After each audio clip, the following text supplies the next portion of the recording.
They give us hope that we transcend death. Supposing I died and I wanted to indicate that I still continued, well, I'd attempt to visit a few people that meant a great deal to me. Say, I made it. I'm here. We have all heard tales of them, but few have the courage to believe. I had my leg pulled about it, unmercifully. But whatever I saw was an apparition. The evidence cannot be ignored, for they are all around us. Apparitions, hallucinations, ghosts.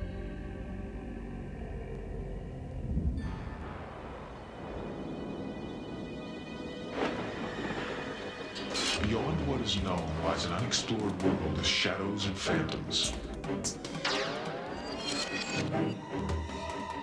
A land that knows no limits of time or space.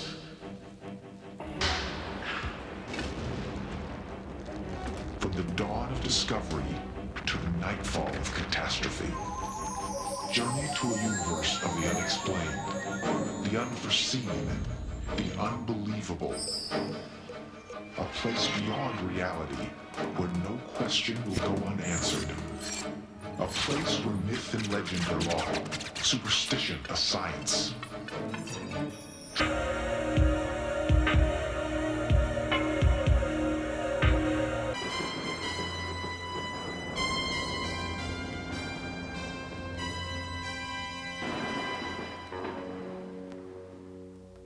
It's time for our journey to begin.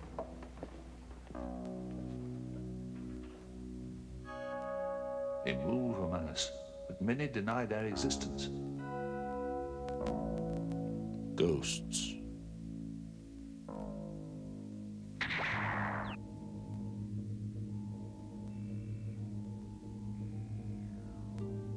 Fear came upon me in trembling, which made all my bones to shake. Then a spirit passed before my face. The hair of my flesh stood up. It stood still, but I could not discern the form thereof. That's how the book of Job describes the sighting of a ghost. From primitive to modern, nearly every culture has believed in ghosts.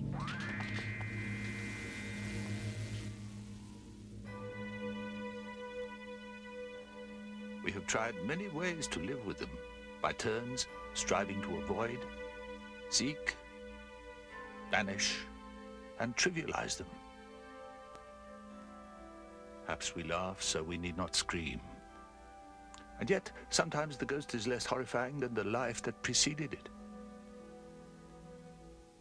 Such is the case with Scotland's Lord de Sully, one-time occupant of Hermitage Castle. A man, a devil, an unspeakable murderer of the innocent. And his time of reckoning finally came. Tonight my Duncan never come home for his supper. I told him time again, don't go near this place. But would he listen? We knew the Lord was a bad man, but we never thought. Other children disappeared, but I looked everywhere. Finally I found Duncan, but I was too late. My son was dead, and the Lord was taking his blood to make black magic, to conjure a demon. May God help us all. He's gonna suffer good for what he's done. We're going to boil the Lord alive. And that will be too good for him.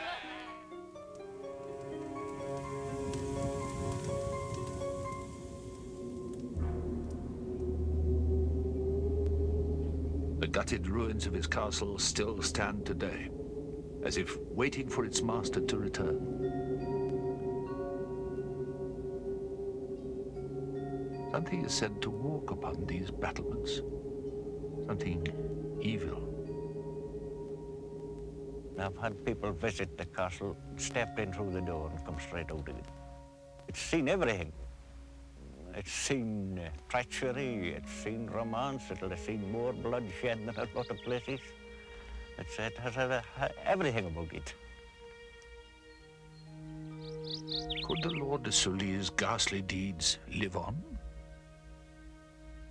Can a man's evil survive his death?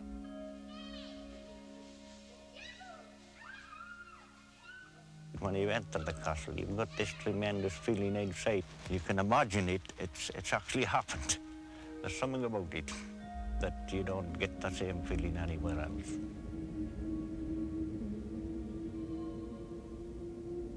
The castle at Hermitage guards its secrets carefully, quietly, as if waiting for a time when the night will fall again and darkness will reach out to embrace the living. The sheer volume of these reported sightings is staggering, but few have been confirmed.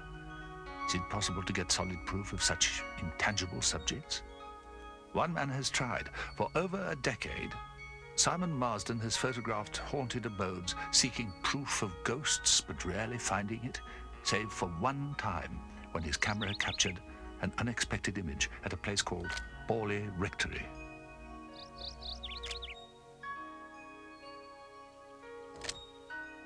Borley was one of the places I can say I was genuinely frightened.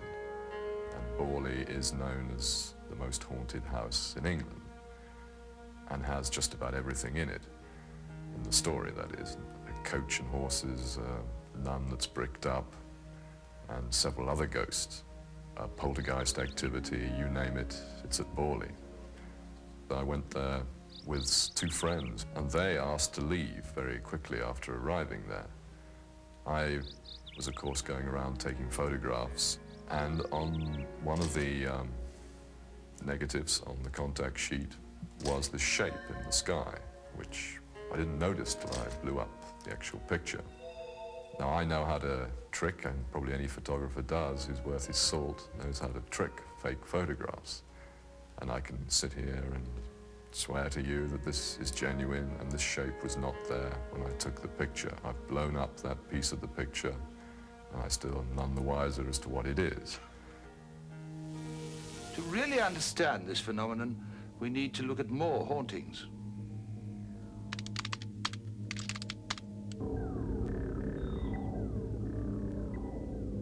Though ghosts exist around the world, they have become almost an institution in the United Kingdom, for good reason. They're everywhere. One place has many. Whitby Abbey. What might be there?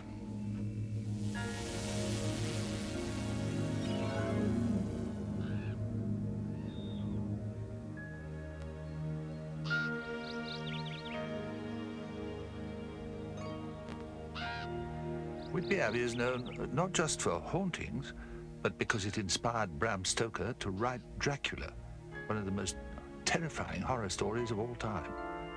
And that inspiration still walks these ancient grounds. There is a figure of the great Abbess Hild silhouetted in one of the windows in the north transept at about 10 o'clock in the morning on a fine day. The atmosphere of the place, depending on what the weather's like or the various aspects at night, you can get a lovely sunset there. And the quiet solemnity of the place, you can imagine the actual people still here, their actual presence still felt. The ghost of an abbess has been seen in the cemetery below the abbey. What compels these visits? We may never know.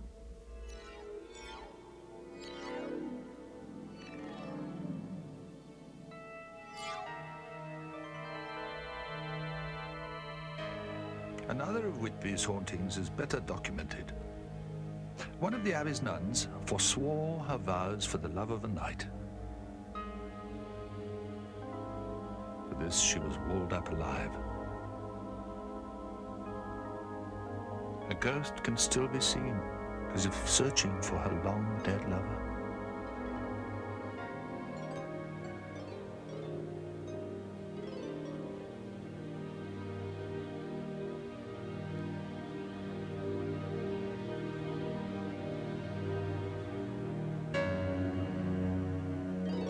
Why do such apparitions appear? Let's conduct our own investigation. For our investigation, we've selected Newstead Abbey.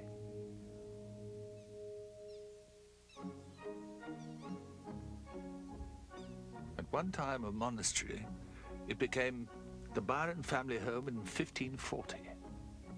I There's an ancient belief that ill luck befalls those who alter sacred buildings, and this belief seems true based on the Byron family history. Madness, murder, deformity, decadence, an estate plagued with some half a dozen hauntings. One family member, the great poet Lord Byron, loved the place dearly, but sensed its sinister undercurrents. He once wrote of Newstead, "Through silence and shade o'er its desolate walls, it shines from afar like the glories of old. It gilds, but it warms not. 'Tis dazzling, but cold." Lord Byron seems to be one of the few family members who doesn't haunt Newstead, but his deranged uncle, known as the Devil Byron, still walks these halls. And there's another spectre, a mysterious ghost called the White Lady.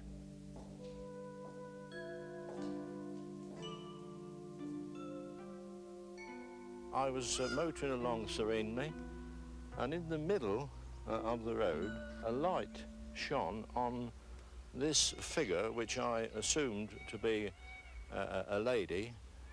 She was dressed in a long white gown, and my lights shined onto her, and she then sort of walked aside and disappeared, I know not where. But this is the White Lady that I saw. This is no fanciful sort of invention. I definitely saw this figure. Byron had a Newfoundland dog, Bosun. He loved the dog and requested burial alongside him. That last wish was denied, and perhaps as a result, the little dog's ghost still searches for his master. The most famed and feared of Newstead's ghosts is the Black Friar. He appears just before times of crisis and calamity. Byron feared that the friar didn't just warn of doom, but seemed to usher it in. But no one can say for certain why he appears, or when. Why is the seeing of apparitions so unpredictable? One theory about apparitions are that they do represent some surviving aspect of a person's personality. And there are some cases in the literature where I feel that this is a very viable explanation for what occurs. And in many cases, the apparitions seem to wish to fulfill unfinished business. Supposing I died and I wanted to indicate that I still continued, that I still existed, well, I'd attempt to visit a few friends or people that meant a great deal to me and make my presence known. It'd be exactly the same thing as if the first astronaut to Mars. The first thing he's going to do, or she is going to do, is radio back and say, "I made it. I'm here." It seems to me very likely that some of these experiences are to reassure those who are living. Not all ghosts or apparitions represent the same modus operandi at work. One source of answers, which is very intriguing to me, is that sometimes these ghosts are sighted on very meaningful occasions. Then there are other reasons, possible pacts made between living people, and then one person dies and fulfills a pact, and such things do exist. One of the most frustrating aspects of the field of parapsychology is the fact that not everyone can see the phenomena. We've next got to answer one fundamental question. What exactly is a ghost? We've seen what ghosts are like, but what are they? When we venture into the world of ghosts, what we are seeing is a whole range of different phenomena that all appear to be very similar, but which may in fact represent very different phenomena and different physical principles at work. The two main types, for instance, are ghosts of the living, phantoms of the living, and ghosts of the dead. Perhaps somehow the consciousness of a person upon death continues. And at times, some of the living are able to see that consciousness in the form that looks like the body of that person when living. Some people feel that this is that this represents the soul of a person who has died. Now, I have a little bit of trouble with that explanation because ghosts usually show up wearing clothes, often holding things such as books or walking sticks. I don't believe that walking sticks or clothing have souls. Yes, I think some ghosts are produced by, you might say, a telepathically induced hallucination, but I think that doesn't explain the thing at all. Some people believe that perceiving ghosts or having psychic experiences deal with the right hemisphere of the brain. This I consider to be total nonsense. I don't think near enough research has been done with right brain, left brain hemisphere work to really make an opinion on that. Some people are more receptive, just like some people can draw better than other people or what have you. Nobody knows why, but it's so. Brain hemisphere theory is fascinating. Might it be that our brains could affect sightings of ghosts?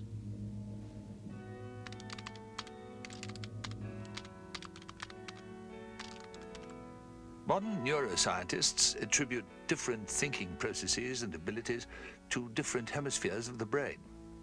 For example, the left hemisphere is responsible for language, logic. The right is the realm of imagination, dreams, the creativity that may have driven Bram Stoker and Lord Byron into their visions of the supernatural.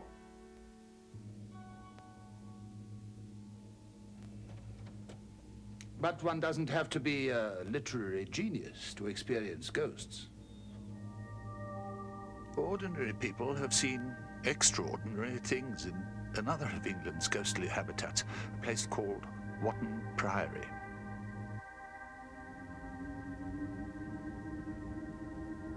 A nunnery founded in the 8th century, the priory is today inhabited by a family who have frequently witnessed a variety of hauntings. In the house, we've heard a lot of sighing in the kitchen in the corner, and it was really heart-rending. I've definitely heard ghosts. My wife's seen ghosts, mother-in-law's seen ghosts, sister-in-law's seen ghosts. Everybody in the neighbourhood seems to have seen ghosts here at different times. I've seen the little brown man that walks about. I think he must have been a gardener. But he actually stood at the bottom of the drive when we first moved up here and watched me planting rose bushes.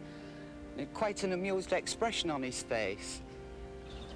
Well, there's things there that aren't supposed to be there, so if they're not ghosts, what are they?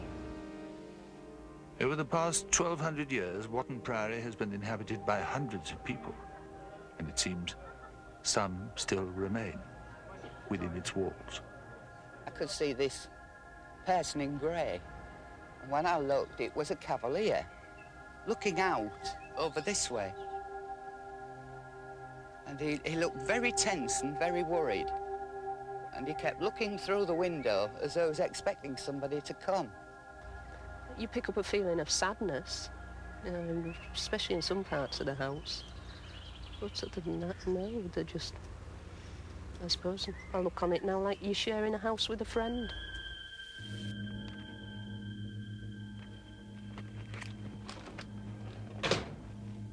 Ghosts are all around us, but only some of us are receptive to their presence. Now, how can this be?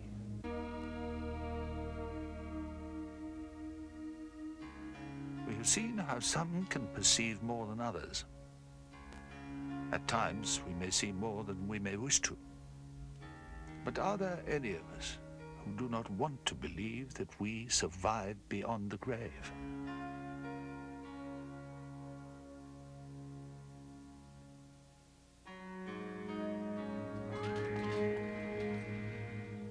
Why is it that only some of us see ghosts? The poet William Blake writes, "If the doors of perception were cleansed, everything would appear to man as it is, infinite." 20th century science has found that our brains act as reducing valves, shutting out excess or terrifying information lest it overwhelm us. We are consciously aware, then, of much less than our senses perceive.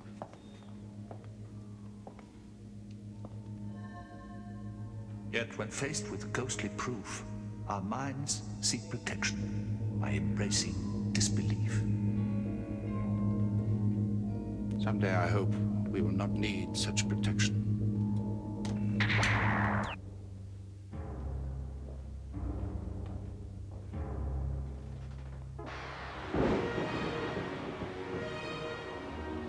Secrets and Mysteries presents information based in part on theories and opinions, some of which are controversial. The producer's purpose is not to validate any side of an issue, but through the use of actualities and dramatic recreation, relate a possible answer, but not the only answer, to this material.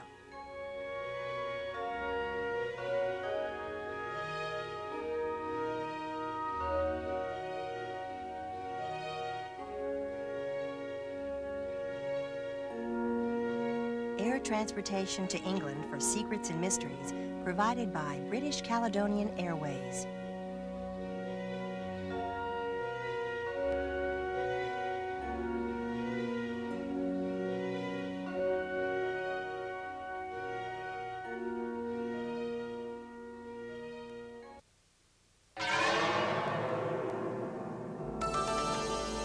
They occupy a strange land where fantasy has become reality and reality fantasy.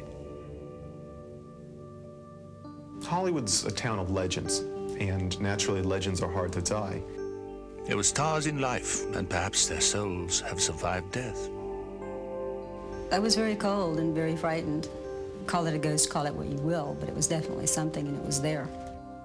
Many people have witnessed these ghosts that have returned to Earth as Hollywood hauntings.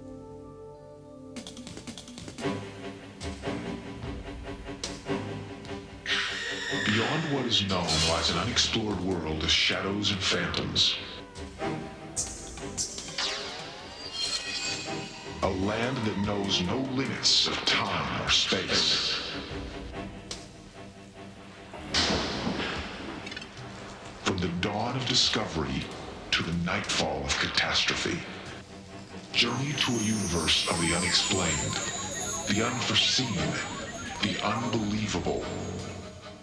A place beyond reality where no question will go unanswered. A place where myth and legend are law, superstition a science. Travel to a world of secrets and mysteries.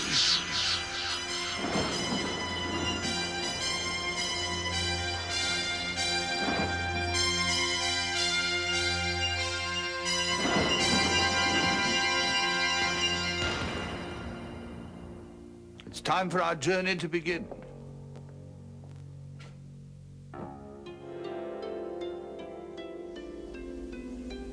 You are restless. You cannot find peace. Haunted Hollywood.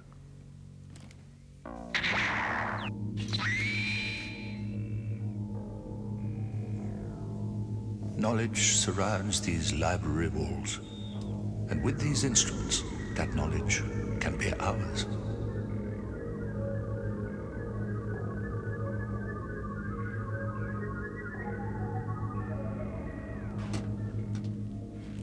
When one conjures up images of a haunting, one is apt to see a creaky old mansion or an old castle inhabited by old-world specters. But ghosts can be found in the new world as well, in a magic land literally invented in the last century, Hollywood.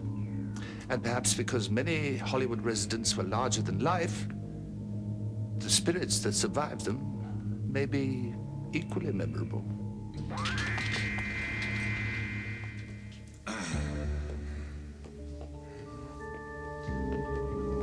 These two men are about to come face to face with the unknown in a most unlikely place, the rafters of one of Hollywood's sound stages.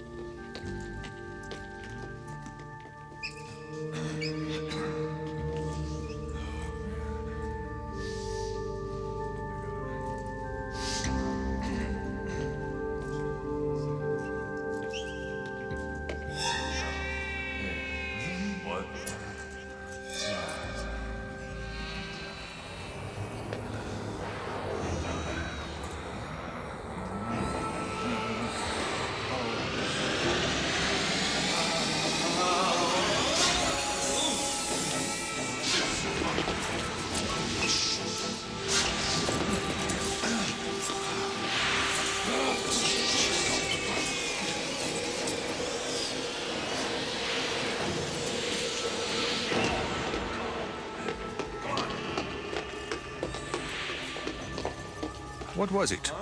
Something best described as a ghost. And here in Hollywood, this seems to be a regular occurrence.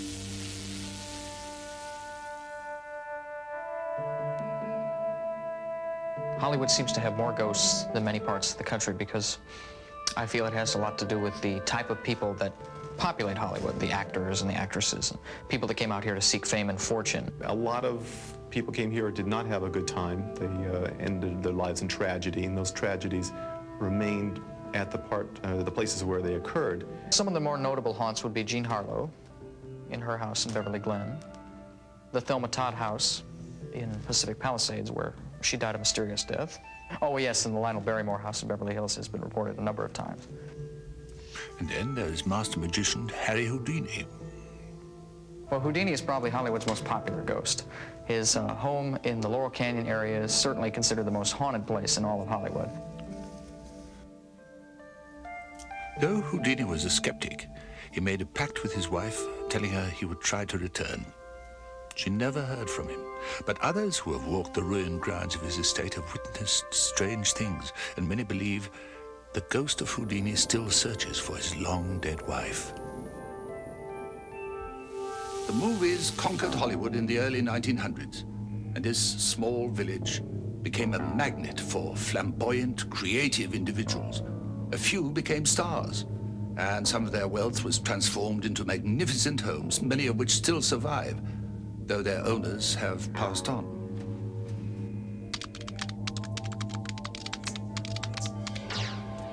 In Hollywood today, those homes dot the landscape, and in a surprising number of those dwellings, ghosts are said to be found. Are they the original owners, unable to give up their lease on life? We must investigate. If stars are larger than life, perhaps their ghosts are equally grand. One of Hollywood's most unusual hauntings is said to take place not in a home, but on board a yacht. The ghostly figure, one of Hollywood's greatest legends. He was a legend, an American original. He created a myth out of pieces of his own personality and lived a life that assumed heroic proportions. But John Wayne was a private and complicated man. Off-screen, his life centered around his yacht, the Wild Goose, one of his most prized possessions. And as death neared, Wayne took great pains to find someone to take care of his floating legacy. And that man is convinced that John Wayne has not completely given up his beloved yacht. I was sleeping in the master stateroom about 1:30 in the morning. I heard a walking up in the deck. Clump, clump, clump. It's a very long stride and a very sound and very forceful kind of a step. I jumped into a pair of pants, put on some boots, rushed out the door, nobody in sight. So I walked over to the back sofa, and it was, the closer I got to it, the colder it got, and I knew I wasn't alone. It's one thing to sense or hear a ghost, but there seems to be much more going on board the Wild Goose. People have seen this mysterious figure, and their descriptions seem to indicate that this ghost has a name, John Wayne. The very first time I took a shower, in the shower that John Wayne uses, I was very much aware that there was somebody watching. So I popped out of the shower very quickly with a towel in front of me, and there was an apparition, about 6'4", a very large, tall person. I was in the main salon one afternoon about 4 o'clock. Walked over to the bar, and I was going to have a cola. I looked in the mirror, and there, standing right by the chair where I got out, right by the main post, with a tall, gray figure. So my first reaction, I guess, was to say, like, hey. As I did so, this gray image just evaporated, just disappeared. I think he's here because he loved the ship, and he spent a lot of time on it. And I don't think he'd want to leave it. This was the one place that he felt so very comfortable, a place he loved to entertain. And this was his place away from home where he could be himself. I think we all have to agree that he's still here. His presence is all around us. The Wild Goose remains silent and forces us to ask some difficult questions. Does the spirit of John Wayne still exist? Or is it just a memory of the man, brought to life by the subconscious minds of witnesses?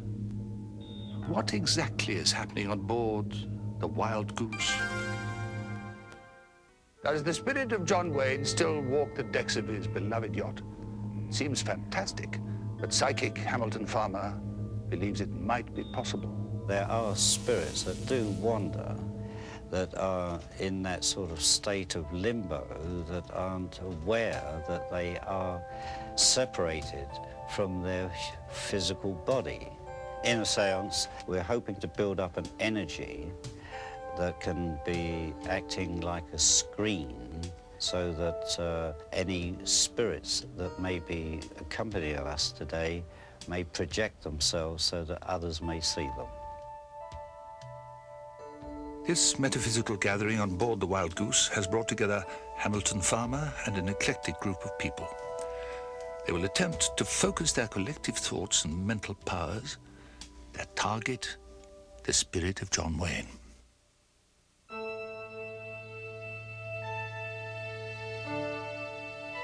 I just find it easier to keep him in my mind by repeating his name over and over and over again. I hear his laughter a lot, and I get a visceral sense in my body of his sense of humor and his lustiness and enjoyment of life. I look at his picture and then try to transfer the image from the picture into my mind's eye.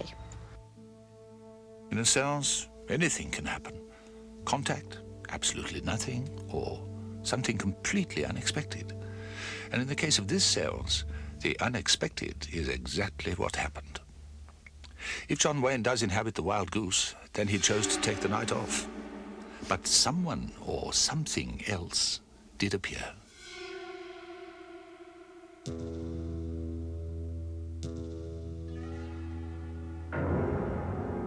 I was looking at the candle. I closed my eyes. In my mind's eye, coming down the corridor of the ship, I saw the figure of a woman.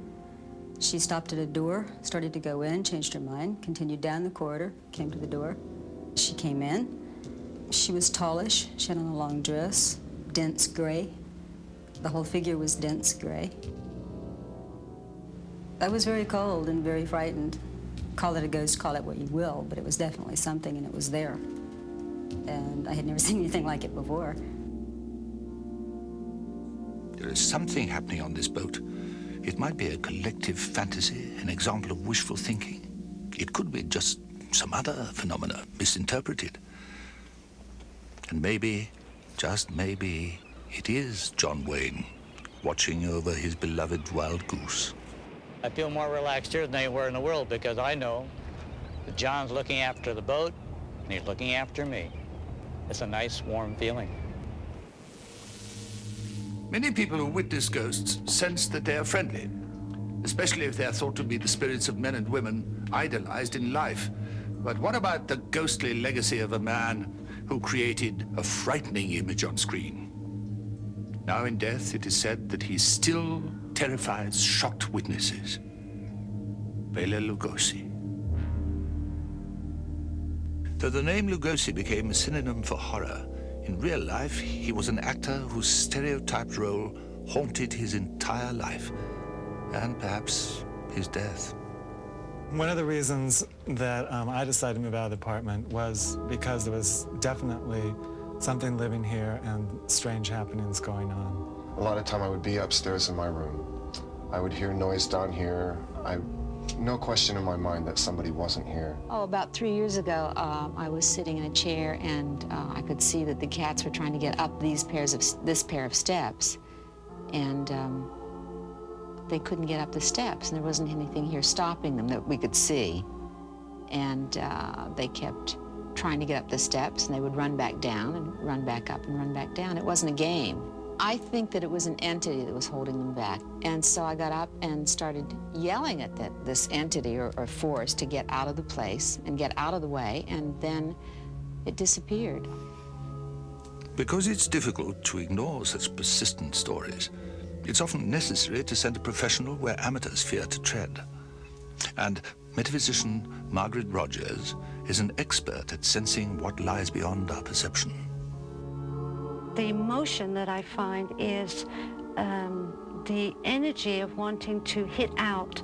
It's as though the original person was feeling isolated, left, denied something, and wanted very much to destroy, to destruct. It's a projection of that hurt, as though they wanted other people to be hurt too. Bela Lugosi, feared in life and feared in death. If ghosts do walk among us, why is there no physical evidence? Some say they have concrete proof that ghosts exist.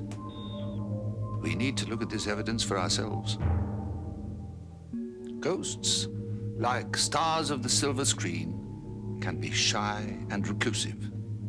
But if one is at the right place at the right time, some remarkable things can happen. Why do these Hollywood ghosts appear? Is there something they all have in common? The people that are the ghosts in Hollywood today are the ones that died at a point in their lives which they weren't quite ready to die, or they were coming back to make it clear the reasons why they passed away. Just up the street from Hollywood Boulevard is the Magic Castle, a private club whose members included Cary Grant and other Hollywood celebrities. The castle is decorated with disturbing images, but it's in the pub where witnesses swear that they've seen the ghost of the former bartender. Lauren has been dead for 5 years, and yet every time I come into the pub, I know he's here. I feel his presence.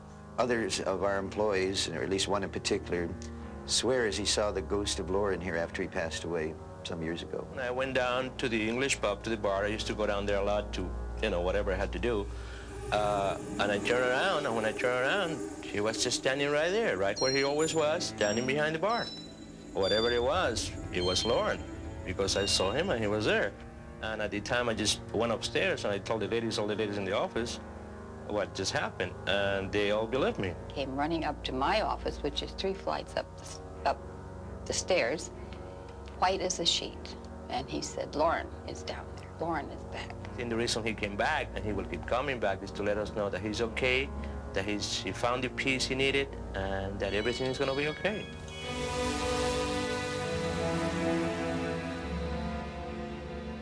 Eyewitness accounts may be disturbing, but they cannot convince. These photographs are more tangible evidence.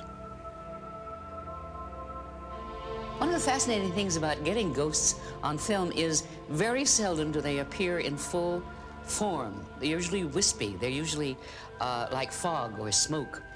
But some people seem to be able to do more about capturing a ghost on film than others. There was a man who, whenever he was photographed himself, other objects would appear around him, so that he seemed to be attracting images or spirits or ghosts. Thelma Moss has spent the past 25 years studying ghosts, including the disturbing case that was to become a Hollywood classic, a woman set upon by the entity. She said that this ghost, or whatever it was, kept assaulting her and ravishing her, raping her, and she couldn't stop it, and she hated it, and she wanted them to get rid of that entity, whatever it was. Eventually, she moved to Texas, but not before these photographs were taken. I have no idea what it is. I just think it's an arc of light that's saying something is peculiar here, but we're not telling you what it is. Ghosts can be very mischievous. The hills and valleys of Hollywood are teeming with ghosts. They're restless, seemingly unable to give up residence on Earth. Why? Hollywood has given us many images of ghosts, but these imaginary spirits have done much to trivialize one's perceptions of what ghosts might really be. These tattered, silent films were the first in a long line of movies that taught us how to laugh, cry, and scream in the face of the unknown.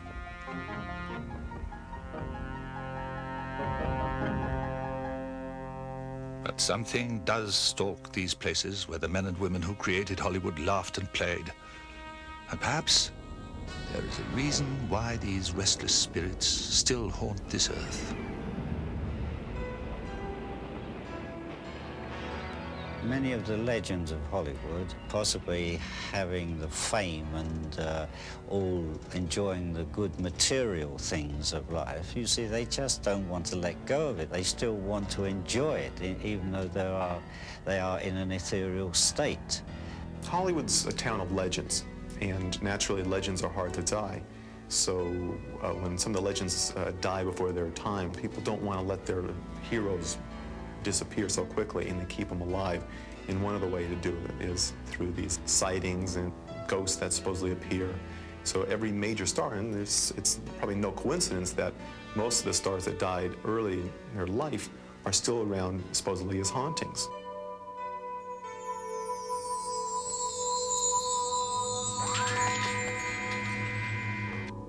Millions of people have lived fantasies through stars. And perhaps those fantasies have become real, replaying over and over in the theater of the mind. Ghosts seem to be lonely creatures, trapped between this world and something beyond. If the ghosts of Hollywood exist, we may be witnessing the performance of a tragedy that for them may never end. May they find eternal peace.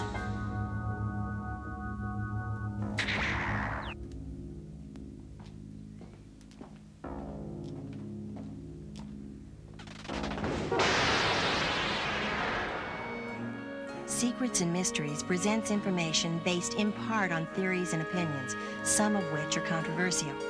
The producer's purpose is not to validate any side of an issue, but through the use of actualities and dramatic recreation, relate a possible answer, but not the only answer, to this material.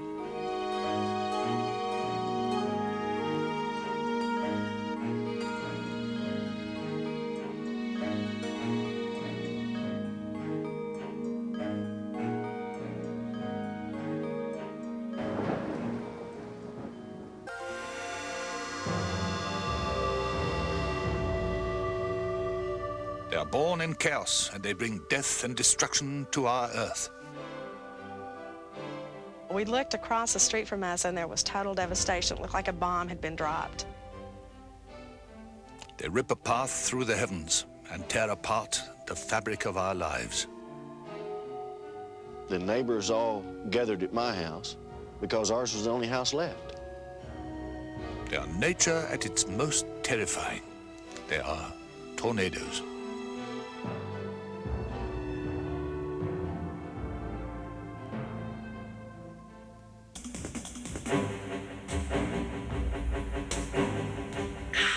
Beyond what is known lies an unexplored world of shadows and phantoms. A land that knows no limits of time or space.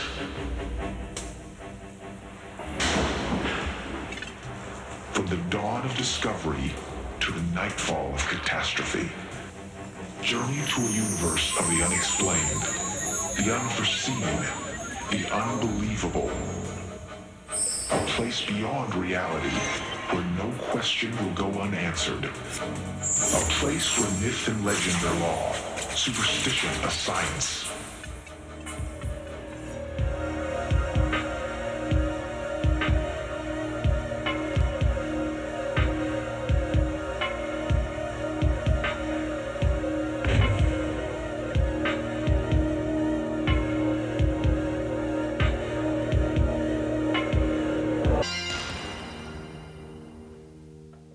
Time for our journey to begin.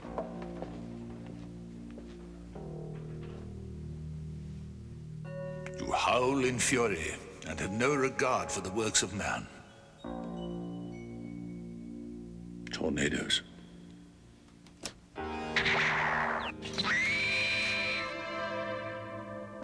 Knowledge surrounds these library walls, and with these instruments, that knowledge can be ours.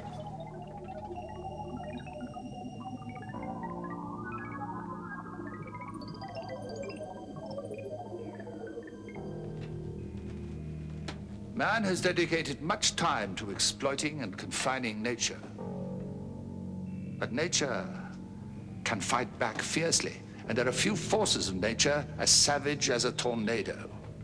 Is man helpless in the face of such wind-driven rage?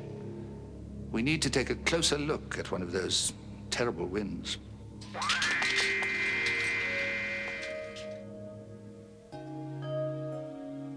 It was a foregone conclusion that we were going to die. It was just a matter of waiting for the exact moment. I can remember holding my family together in the bathroom and praying to be saved. As I was moving through the house, I could already hear windows breaking. I started talking to God about whether or not I was going to make it through this experience. There's nothing on earth to compare to the sight and sound of this storm creature as it pounces upon its helpless victims. People will tell you that tornadoes sound like a train, and they do. It sounds like it's going right through your home. The sounds were so intense, the glass breaking, the 2x4s just snapping, and you realize that your house is coming apart, and you're just absolutely helpless. You could hear things breaking, cracking, windows breaking, things hitting the house. And we weren't sure when we opened the door to the bathroom what we would find. These people have lived through a terror that descended from the heavens. They have experienced a tornado, an ordeal that has blown lives apart for centuries. Indians of the Great American Plains feared and respected tornadoes. They believed that they could drive them from their villages with this. At the first sign of a tornado, they would take an axe, swing it over their heads, and then bury it by the handle with the blade facing the menace. According to legend, the storm would split in two, leaving the Indians in peace. In the intervening centuries, our scientific knowledge has grown, but our ability to fight back has remained the same. Tornadoes sometimes touch down for just a matter of seconds. And the tornado may destroy one or two houses and then lift right up, leaving the house right next to it completely undamaged.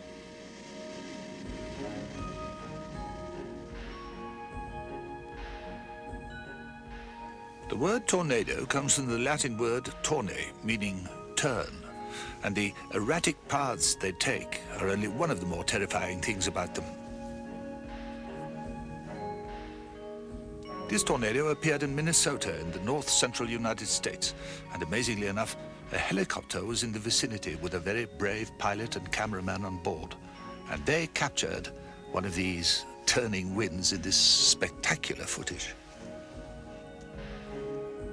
These winds can exceed 200 miles an hour, and they lay waste to everything in their path. Fortunately, in this case, the tornado appeared over a forest, and the only damage was to some power lines that were flattened like matchsticks. The mindless malevolence of tornadoes makes them difficult to predict. We do know that the United States suffers more damage than any other nation, with an average 850 tornadoes a year. And that is in a good year. Tornado appearances are known as outbreaks, and most take place between February and May. The frightening thing is that the death toll was as great in the last great outbreak of 1974 as it was in 1884. Modern science seems helpless in the face of something so capricious, something that seems to appear and disappear almost at will.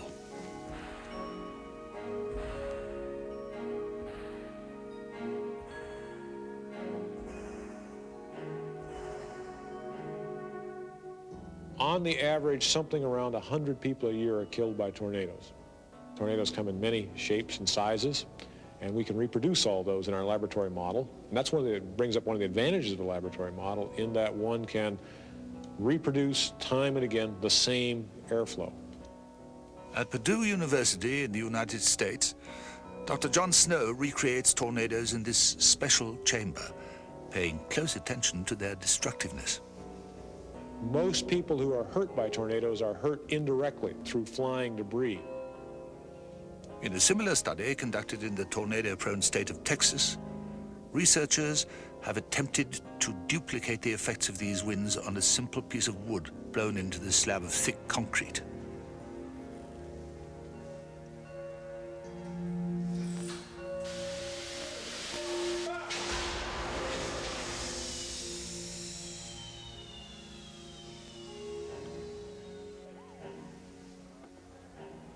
chilling example of what a tornado can do took place in April of 1974. In a 2-day period, 148 of these terrible winds descended on the east-central United States.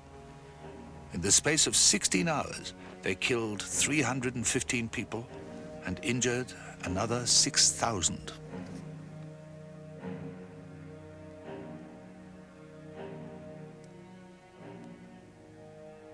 In a 36-hour period, there were some 140 tornadoes produced. This was a tornado outbreak, and that particular one was the strongest outbreak we know of in recorded history. This is an example of one of those violent types of tornadoes.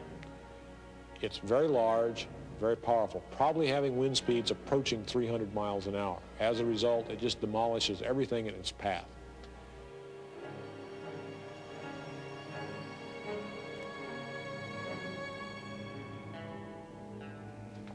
It's almost as if man is being punished for presuming that he can control nature. Now that we've seen what these brutal storms can do, is there a way to fight them? To push these terrible winds from the sky? What is a tornado? Very simply, it's a storm gone bad. Very bad.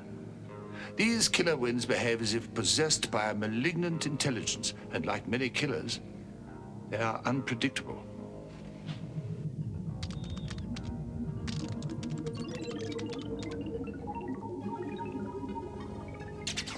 Tornadoes are always born in the turmoil of a thunderstorm.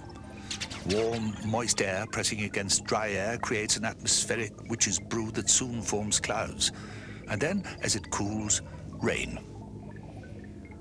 Thunderstorms are quite common, but in rare cases, the elements collide and a tornado begins to emerge.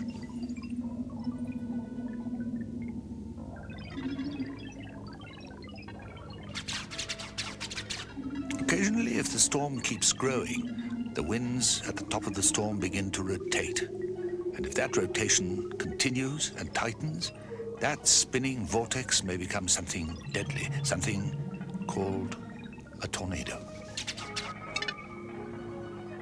Can we predict the arrival of one of these rogue storms? Some meteorologists believe it may be impossible. It's extremely difficult. In fact, I would say it's nearly impossible to predict exactly where and when a severe thunderstorm, which might produce a tornado, would tend to form.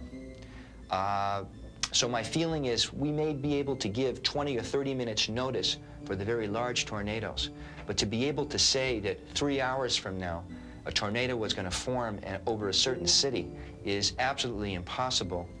And I would say that we probably might not be able to do that for perhaps 50 or even 100 years. On May 8, 1986, the small community of Edmond, Oklahoma huddled indoors. The air was electric. Something evil was on the loose. And as the day met the evening, the time of the winds began. On that day, we were getting signs of some impending heavy thunderstorms across Oklahoma. We were watching for indications from the National Weather Service. We were also listening to the folks down at Severe Storms Lab in Norman. And we did have an indication of some very strong thunderstorms building later in the day.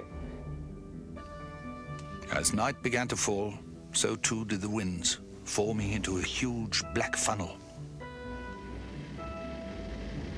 Those funnels, very shortly thereafter, one of them at least touched down and became the Edmond tornado. That night, few slept as the winds ravaged the terrified community. It looked like a war zone, absolutely. There was debris 4 and 5 feet thick. We had both cars destroyed. Our Blazer, which was just a couple days old, was thrown upside down into our front bedroom. We looked across the street from us and there was total devastation. It looked like a bomb had been dropped. Edmond was completely devastated, but miraculously, no one was killed or even injured. I feel very fortunate we survived. In looking at the neighborhood afterwards, it's a miracle that people didn't die. The people that were affected, completely devastated, that were right in the path of the tornado, all were astounded that no one was injured, that we actually came out of this alive, and just happier people for it. The people of Edmond survived, but nobody can say for certain when another tornado will return. Can we predict the unpredictable, stop the unstoppable? These questions are of paramount importance to millions of people who live in the area known as Tornado Alley, a wide strip of land that spans the central plains of the United States. Right in the heart of this area stands a laboratory that has joined the battle against these hellish winds. While most people do everything possible to stay out of the way of a tornado, scientists of this laboratory are doing just the opposite. We have a lot of sensors here at the National Severe Storms Laboratory that we use to make measurements in storms. Very important to our research are the radars. And right now, the kind of radar that we use are Doppler radars. They're newer, somewhat different than radar we had in the past. And the way that they are different is that they add a new piece of information.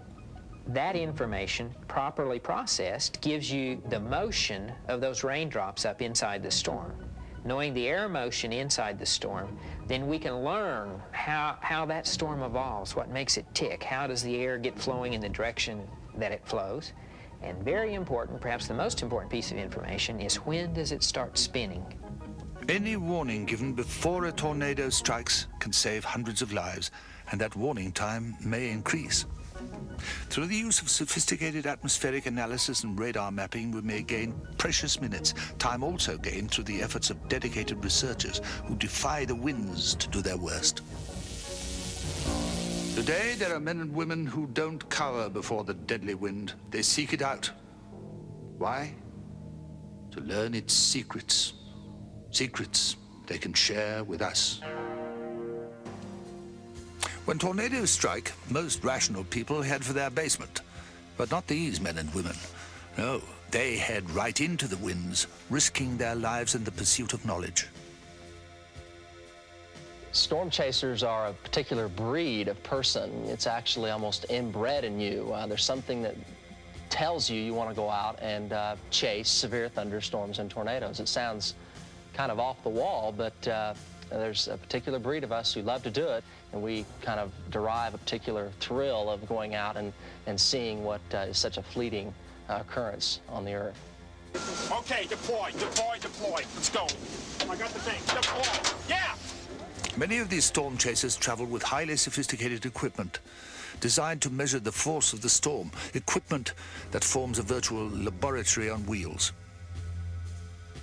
The mobile laboratory is used to move out, intercept severe and potentially dangerous storms, track with those storms, make measurements on those storms for future scientific analysis. But in the process, we would radio back-end information that might affect the public safety. I find that to be out in the open fields and in the presence of a very large storm is a rather awe-inspiring incident. You really do understand that you are an insignificant factor in front of a very large machine in the atmosphere. Tornado trackers are not the only people who face these winds. The rest of the residents of Tornado Alley must also watch and wait. But there are warning signs that anyone can look for. Obviously, violent storms can herald something unpleasant, the arrival of a tornado.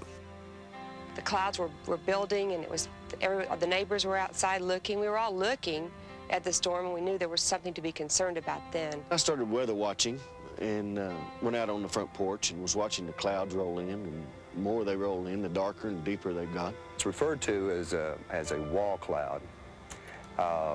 It's real black on the bottom, and it's almost as if someone took a ruler and drew a line in the sky.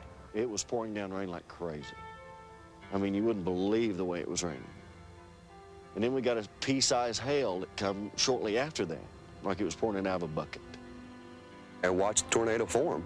Little wisp clouds happened to start rotating, and then all of a sudden it just fell out of the sky. We saw it coming, and we were just at God's mercy as to whether or not it was going to hit, whether or not it was going to destroy, and whether or not it was going to kill.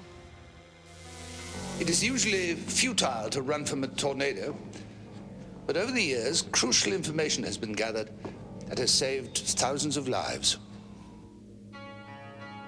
The first thing that people should consider in preparing for a tornado is that there's actually very little you can do to prevent property damage in an existing building. So what your really goal is to prevent injury and prevent death. If a tornado warning is issued, people should immediately seek shelter in a basement. We try to tell them to put as many walls between themselves and the tornado as they can. If a tornado does get close enough that it's going to start doing some damage, it's going to start tearing down the outside walls first. Don't stay in the car, because a tornado will just tumble it over and over on the ground, and many people are killed in just that way. Tornadoes can destroy human lives, and they can shatter the living as well, taking away their homes, their possessions, blowing their very lives to the brink of ruin. But out of this destruction can come hope. Hope that is said to spring eternal. A celebration of the human spirit that, in its own way, is as mysterious and unpredictable as the tornado itself. Though tornadoes take on many shapes and sizes, the human heart remains large. People who didn't know each other became very close after the tornado because we shared something that was terrifying. This was Edmond, Oklahoma, the day after. Already the town was being rebuilt, and already people were finding the strength to carry on. It became kind of a joke. I mean, everybody started just laughing about it, and with no injuries, it was easy to just be thankful that you were still alive and that no one was injured, and that we were able just to start over. Today, Edmond is whole again, its inhabitants as secure as they can be, because on the horizon, a dark cloud remains. Tornadoes are a reminder of how fragile the works of man are. The more we know about them, the less in control of them we seem. It's as if nature wanted to teach us humility and leave us trembling in the face of power beyond our comprehension. Tornadoes. Winds that can tear the world apart.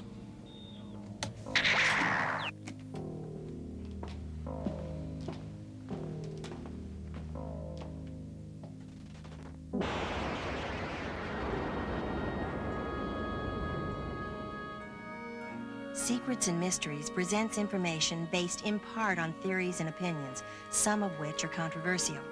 The producer's purpose is not to validate any side of an issue, but through the use of actualities and dramatic recreation, relate a possible answer, but not the only answer, to this material.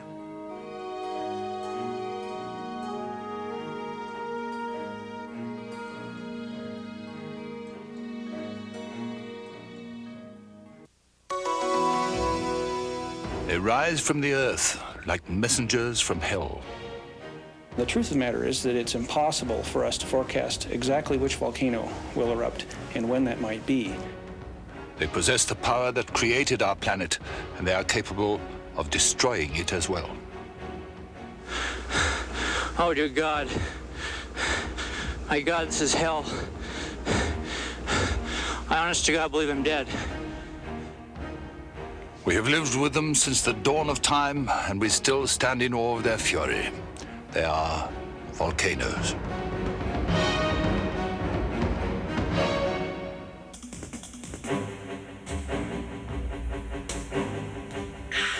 Beyond what is known lies an unexplored world of shadows and phantoms. A land that knows no limits of time or space.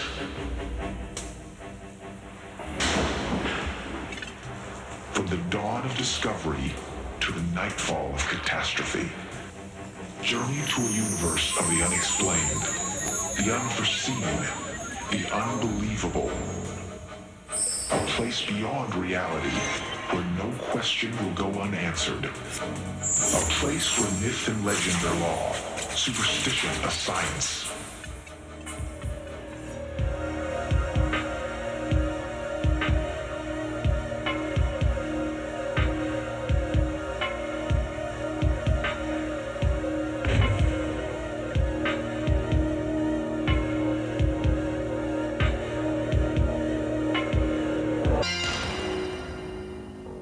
It's time for our journey to begin.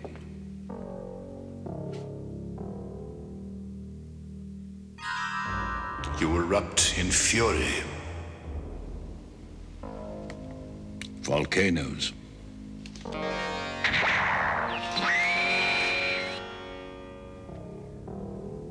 Knowledge surrounds these library walls, and with these instruments, that knowledge can be ours.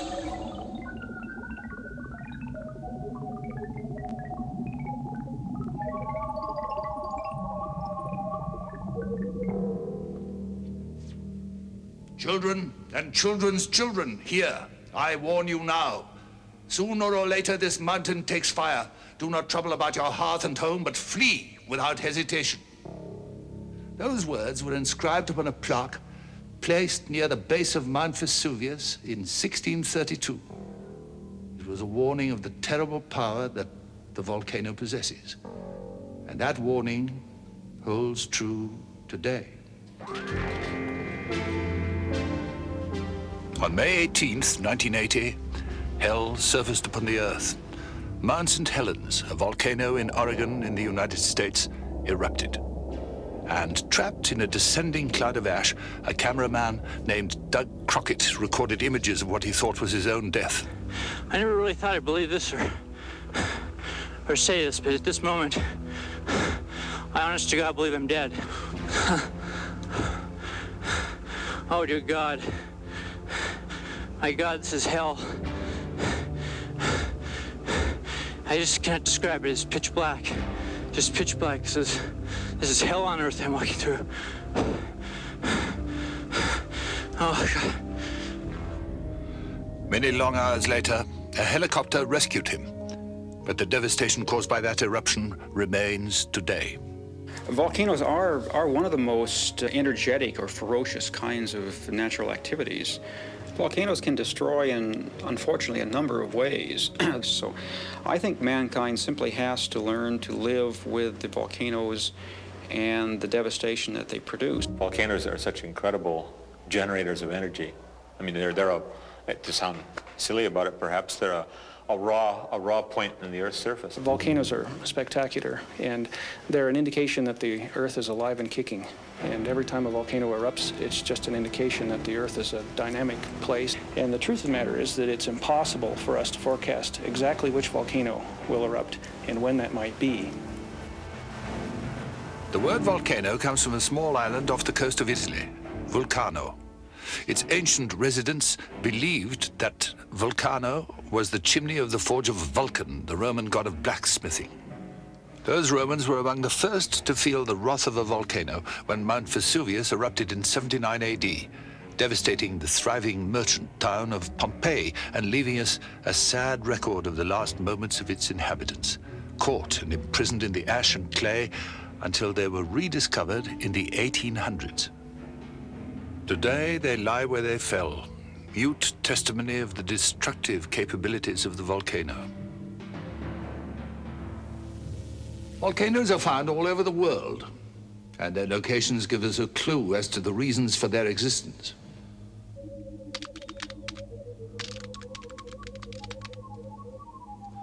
Volcanoes are found along the edges of huge continental plates, upon which the great land masses of the world rest.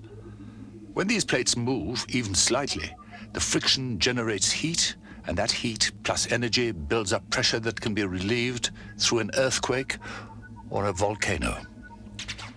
These eruptions can take many forms, and unfortunately for the millions of people who live near volcanoes, all lethal.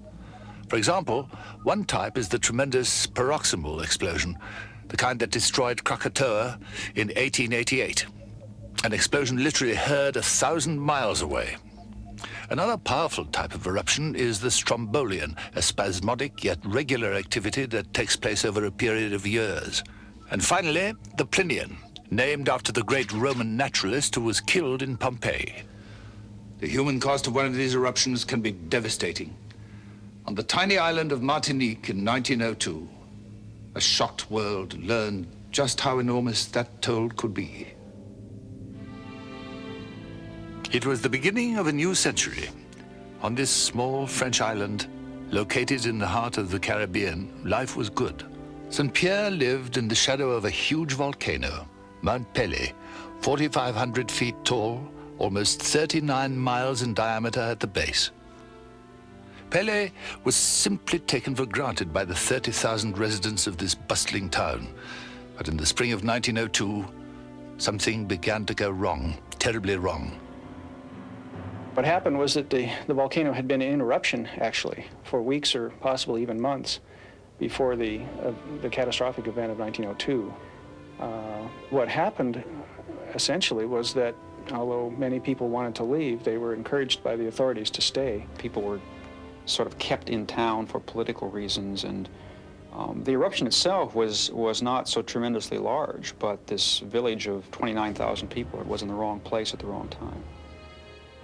At approximately 8:02 on a May morning in 1902, Pelée exploded, sending a tornado-like cloud of ash that instantly enveloped the town.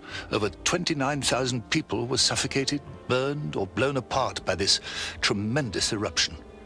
Only 2 survived. Never again would people ignore the warning signs of a volcanic eruption. Even as the rubble that was St. Pierre slowly cooled, scientists descended upon the scene, trying to add to the rapidly growing science of volcanology. Today, man can predict but not stop a volcano's eruption, and time has not lessened those eruptive powers in any degree. As catastrophic as that disaster was, it pales in comparison with the potential forces that lie beneath our feet, capable of erupting without notice. These terrible powers can be triggered instantly. Over the millennia, the Earth has been ravaged by forces beyond our imagination.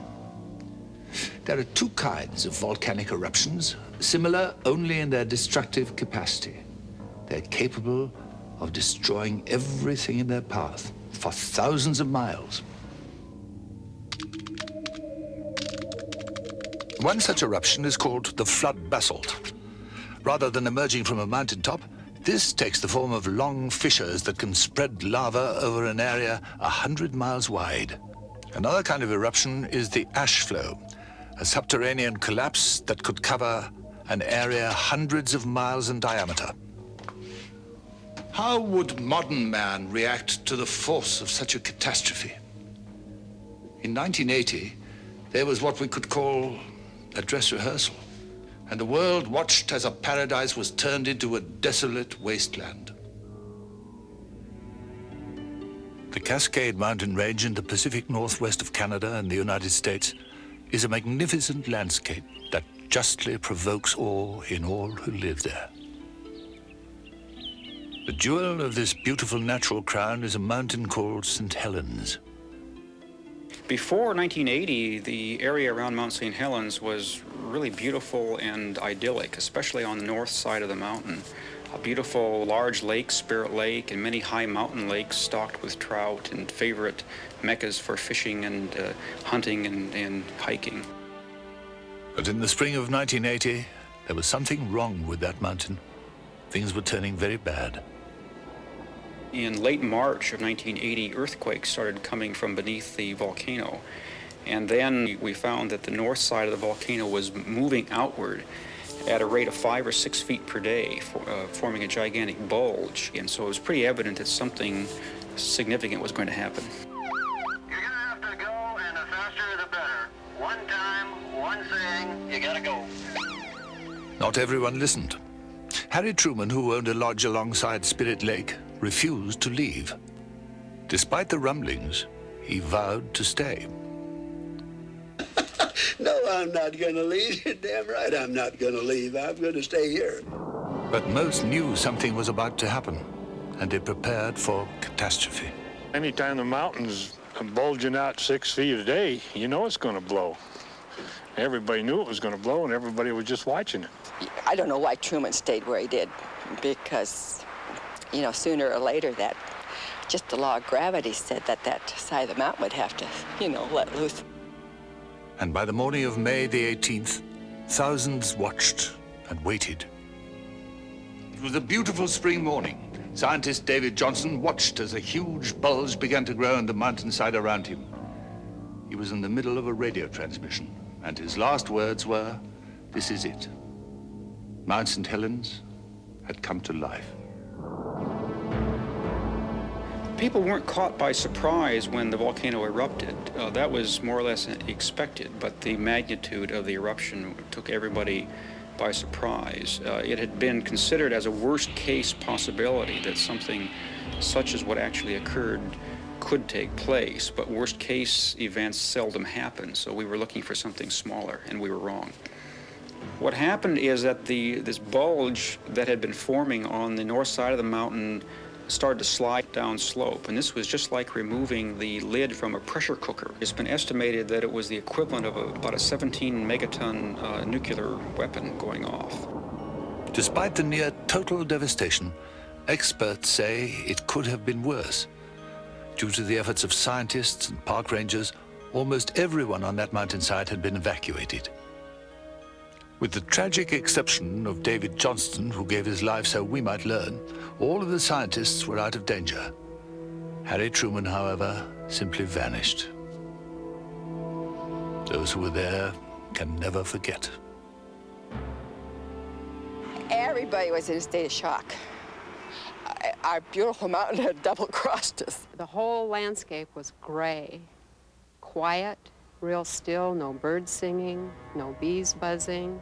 It was just really quiet. Everything just gray. This used to be the prettiest mountain in the world. Now it's the homeliest mountain in the world. Mount St. Helens was a lesson in what a volcano can do. The power of nature was not underestimated, not this time, and brave men lost their lives so we might better understand these terrible events. It will take centuries for the Cascades to be reborn, a process that is taking place today in the shadow of Mount St. Helens. There are men and women who are living right on the brink of disaster, learning how to understand and even fight the awesome powers contained inside the heart of a volcano. Is what they have learned worth the risks taken? The marks of volcanoes are all around us. Throughout the world, one can find basalt, pumice, even samples of lava. And on the Hawaiian Islands, there are beautiful volcanic glass sculptures called Pele's Tears, named after the Hawaiian goddess of the volcano. There, volcanoes are a part of everyday life. According to Hawaiian legend, the goddess Pele is responsible for the volcanic activity in Hawaii. She was briefly married to Kampua, the god of war. Unfortunately, their marriage had a few problems, and Pele kicked the god of war out, chasing him into the sea with streams of lava. The goddess Pele has been seen by many, many people on many different occasions, or so they say. Now, you don't necessarily have to believe it. But, you know, I'm not going to say it didn't happen. You know, stranger things have happened in life. Now, this tale has been elaborated upon in a more scientific manner by the people who work here at the Hawaiian Volcanic Observatory. Every day they poke, prod, and test the still active volcano in the hopes of understanding the non-legendary reasons for its existence. The Volcano Observatory has a major function as a training ground. You'll find probably any volcano observatory in the world has people on its staff, certainly that have been here, and certainly they use equipment that we've probably developed here. Actually, living on the volcano, I guess we're just like anyone else. The level of danger really isn't that very high if you keep aware of what's going on around you. It's obviously very dangerous to go out and come in contact with something that's as hot as the active lava is. But if you're aware of it, it's just like driving an automobile in many ways. If you stay in your own lane and pay attention to what's going on around you, then it's a reasonably safe job. Volcanologists respect volcanoes and regard these forces of nature as almost living things. I've spent quite a bit of time living and working around active volcanoes where there are a lot of people living, and it's a major influence on their lives. Some volcanoes are more beautiful than others, some are more ominous than others, some where lives are threatened, but here in Hawaii, volcanoes are peaceful enough it can be a friendly relationship. I find a lot of things stimulating about being a volcanologist. It's a very good opportunity to make use of my scientific training for the public good. Volcanologists are like firemen. They have to respond to emergencies, and sometimes these emergencies can be hazardous to your health. And that was unfortunately the case for the volcanologist studying Mount St. Helens. And it was a very unfortunate circumstance that one of our team had to be killed. Others could have been in his place. We were a very dedicated team at that time. And I think we still are dedicated, putting in long hours at the mountain with tedious monitoring. So somewhere, at this very moment, dedicated men and women are standing literally on the edge of the world, putting their lives on the line for knowledge. There are ways that man can coexist with volcanoes. In fact, volcanoes and the tremendous power they generate may well be a solution to one of the most pressing crises mankind now faces: energy and our lack of it. We need to examine how the power of the volcano can be captured and harnessed.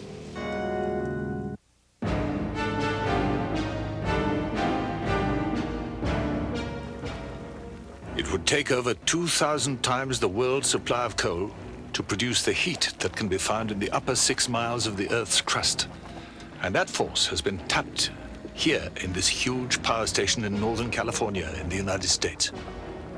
Geothermal technology is rapidly being developed, and it may reduce our dependence on fossil fuels and upon the risky benefits of nuclear power.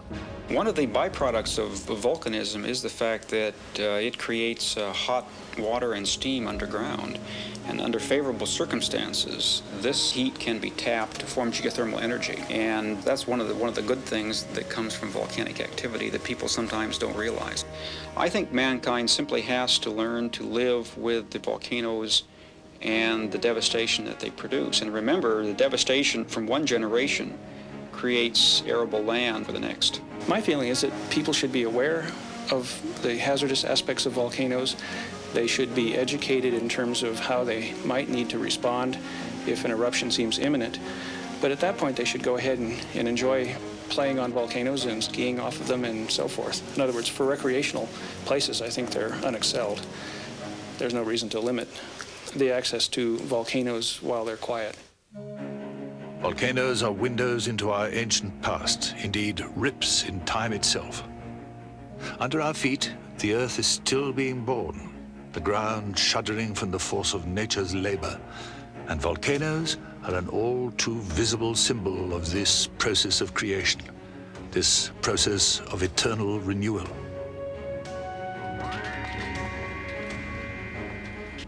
Man has worshipped, feared, fought, and escaped from volcanoes since the dawn of time.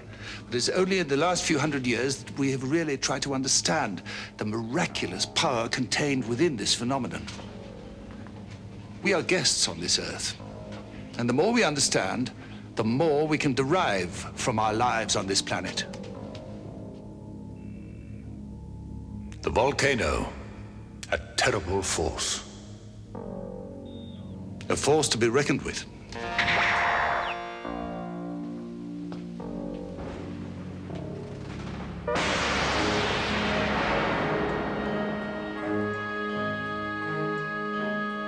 Secrets and Mysteries presents information based in part on theories and opinions, some of which are controversial. The producer's purpose is not to validate any side of an issue, but through the use of actualities and dramatic recreation, relate a possible answer, but not the only answer, to this material.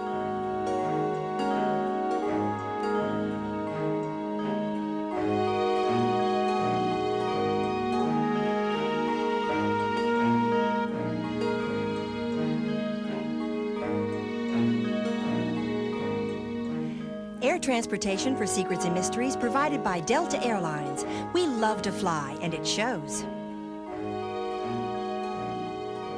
Hotel accommodations for secrets and mysteries provided by the Outrigger Reef, one of 20 Outrigger hotels located in beautiful Waikiki. For reservations, see your travel agent.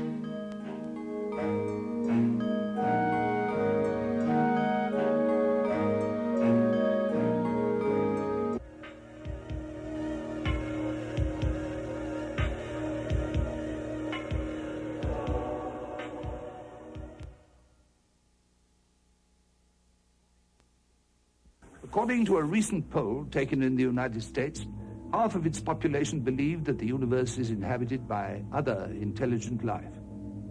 The rest of the world cannot be far behind. The 1950s witnessed a sharp increase in the number of sightings all around the world, and with it, more and more evidence that something unusual was happening in our skies. Even the United States government took notice, beginning an official Air Force investigation called Project Blue Book. Their files soon overflowed with more than 12,000 sightings.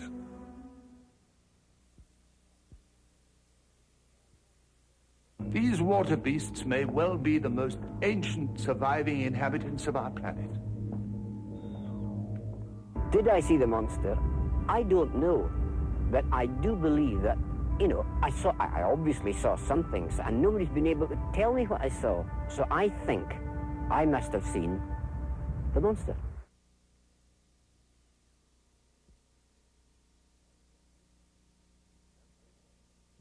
Stonehenge. That place has become a metaphor for the magnificent, the unfathomable, and the mysterious. I have the feeling that the people who built it had something very strongly in mind, maybe more than the astronomy and the worship. And I wish to goodness I knew what it was, and maybe I never will.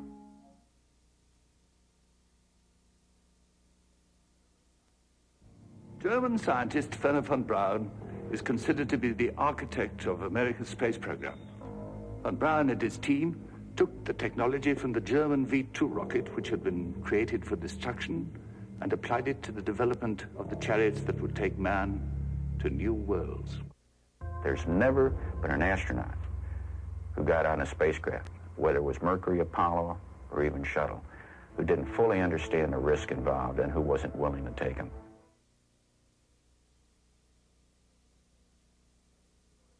The only voyage of the Titanic was surrounded by bad luck that defies belief. Everything that could go wrong did go wrong.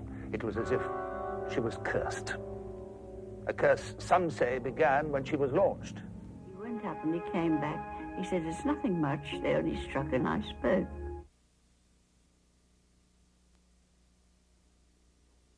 This magnificent object is a symbol of genius, of ambition, and of dedication, for it is believed to have taken 30 years to construct. And that construction is not the least of its miracles.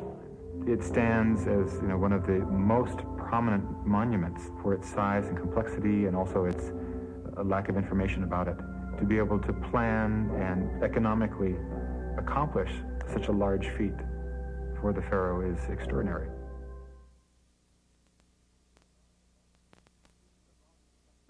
This is the mark of Sasquatch, taken from a set of tracks that covered a 5-mile stretch of dense forest.